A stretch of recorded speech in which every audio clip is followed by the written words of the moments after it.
Que coisa bela, que coisa espetacular a forma como este evangelho inicia. Jesus, no capítulo 9 de São Marcos, não queria ser incomodado, justamente porque ele queria dedicar um tempo para ensinar os seus discípulos. A igreja é a mãe que ensina a partir da palavra de Deus, a partir da missão, da homilética que o sacerdote realiza na Santa Missa. Dediquemos este momento também para acolhermos os ensinamentos do Senhor Jesus através da palavra do sacerdote. E sobre que, ou qual assunto Jesus quer ensinar?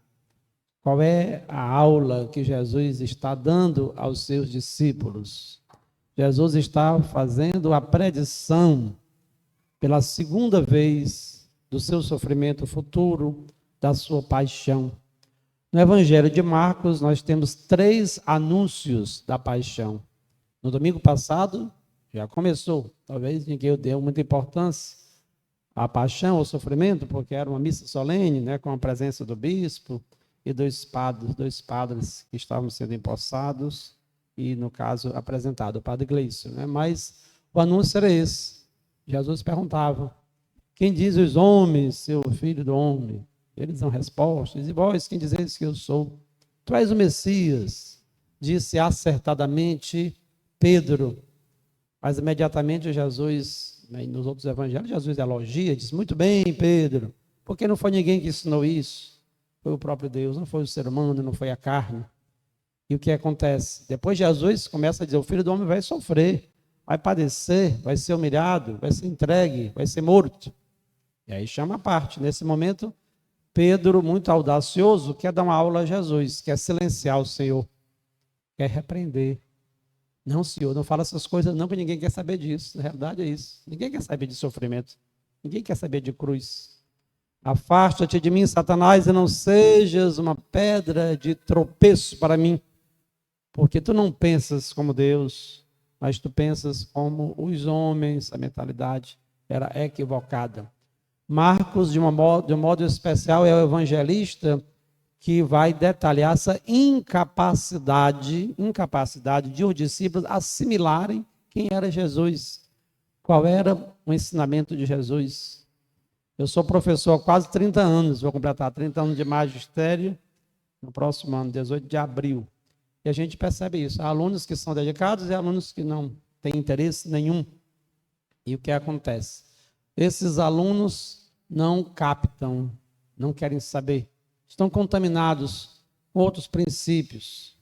Às vezes nós também somos assim, estamos na igreja, ouvimos a palavra do Senhor, escutamos uma homilia.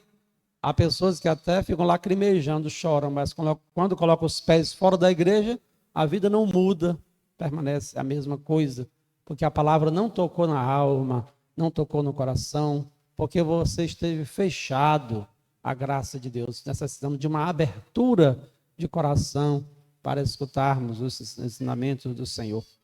E Jesus toca na ferida dos discípulos e na ferida de todos nós, porque isso parece ser algo inerente à natureza humana. Queremos ser grandes, queremos ser poderosos, queremos ter poder, queremos mandar uns nos outros, o primeiro lugar ocupado. E Jesus sempre mostrou o contrário, que não era este o caminho. Por isso, Jesus pergunta a eles: o que é que vocês estavam discutindo pelo caminho? E eles ficaram meio que envergonhados, ficaram calados. Na realidade, eles perguntavam quem era o maior. E esse espírito de grandeza em nós pode ser uma coisa positiva e pode ser uma coisa também negativa ou positiva. Se nós queremos trilhar os caminhos da santidade, os caminhos da perfeição, os caminhos do amor, é importante que a cada dia nós busquemos uma superação das nossas fraquezas, dos nossos limites, uma transcendência contínua. Se hoje eu estou fazendo algo de bom, amanhã preciso fazer cada vez melhor. Mas há aqueles também que se degeneram e a cada dia crescem na maldade, na crueldade, crescem no adultério, na fofoca, nas ambições desmedidas, nas rivalidades, nas confusões. Infelizmente, há pessoas que vão crescendo dessa forma. Mas ser o maior não é algo condenável, mas a partir do ensinamento de Jesus. Depois que Jesus sabe do que havia no coração deles, qual era o desejo que havia no coração deles, e a grande questão, o que realmente nos encanta, o que é que nós estamos buscando para a nossa vida? Qual é o lugar que nós queremos ocupar em cima desta terra? Porque diz a palavra que onde estiver o teu tesouro, ali também estará o teu coração. O tesouro é aquilo que há de mais precioso na nossa vida. Nós nos sentimos bem quando nós estamos trabalhando, quando estamos no anonimato, quando fazemos os trabalhos mais simples, quando visitamos os necessitados, ou nós só nos sentimos bem quando somos protagonistas, quando temos holofotes sobre nós, quando todos querem nos aplaudir. Eis a grande questão. Jesus não condena esse desejo de perfeição em nós, não. Apenas ele vai simplesmente alinhar, corrigir os nossos erros, os nossos equívocos. É importante que nós olhemos para Jesus. E Jesus ensina, olha, quem quiser realmente ser o primeiro, não é uma coisa ruim, mas que seja o último. Quem quiser ser o maior de todos, que se torne aquele que está servindo a todos. Este é o caminho. Há um santo na igreja, São Charles de Foucault, ou São Carlos de Foucault. Ele, olhando para Jesus, disse que Jesus foi aquele que ocupou o último lugar. E é verdade. Eu, enquanto ouvia este evangelho, eu estava pensando, que palavra dura. Jesus, quando anuncia, nesse segundo anúncio da paixão, diz, o Filho do Homem vai ser entregue nas mãos dos homens. Ser entregue das mãos dos outros, significa que nós não temos poder para resolver nada sobre a nossa vida. Por exemplo, alguém que está sendo conduzido à prisão, o que é que vai fazer?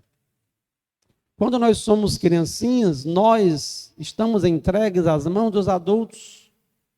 Por isso Jesus coloca a criança como modelo de perfeição. A criança que naquele tempo, diferentemente do que ocorre hoje, não tinha protagonismo, não tinha uma centralidade, não tinha importância nenhuma. Não tinha importância na sociedade. Mas a criança confia. Tem gente que pensa que Jesus coloca as crianças como modelo, né, de perfeição, porque a criança é pura. Nem sempre a criança é pura. A criança sabe de coisa demais, mas a criança confia. A criança sabe que se ela é amada pelo pai e pela mãe, eles vão sempre providenciar o melhor para ela. As crianças não têm a maldade, não estão apegadas ao dinheiro, elas estão confiantes. Assim deve ser a nossa vida, confiar no amor de Deus. Quem me salva, quem me protege, quem me ampara é o Senhor. É isso que nos diz o salmo de resposta, o salmo responsorial. Essa total confiança na providência divina, deixar que o Senhor nos conduza e nos proteja, mesmo quando todos nos apedrejam, mesmo quando todos nos querem mal, nos caluniam, fazem de tudo para nos destruir.